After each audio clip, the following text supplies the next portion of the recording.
मुख्यमंत्री अरविंद केजरीवाल की गिरफ्तारी और गिरते स्वास्थ्य पर आम आदमी पार्टी सहित इंडिया ब्लॉक के नेताओं ने मंगलवार को दिल्ली के जंतर मंतर पर केंद्र सरकार के खिलाफ बड़ा विरोध प्रदर्शन किया।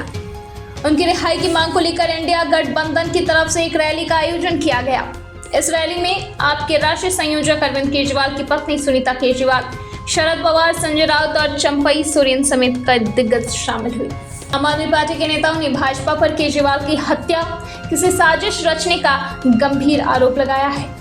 वहीं केजरीवाल की रिहाई की मांग को लेकर आपके विरोध प्रदर्शन में इंडिया गठबंधन के नेताओं के समर्थन को लेकर सांसद राघव चड्ढा ने कहा, आपने जंतर मंतर पर विरोध प्रदर्शन किया जिससे इंडिया गठबंधन की एकता प्रदर्शित हुई।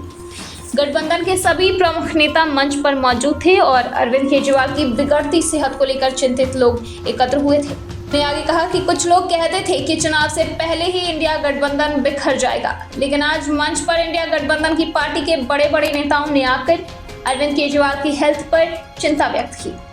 उन्होंने कहा कि सीएम केजरीवाल को रिहा करने की मांग सिर्फ दिल्ली ही नहीं बल्कि पूरे देश से आ रही है। उन्होंने आरोप लगाया कि भाजपा की राजनीति नफरत फैलाने और राष्ट्रीय राजधानी के निवासियों के काम को रोकने की है। ब्यूरो रिपोर्ट, दिल्ली समाचार।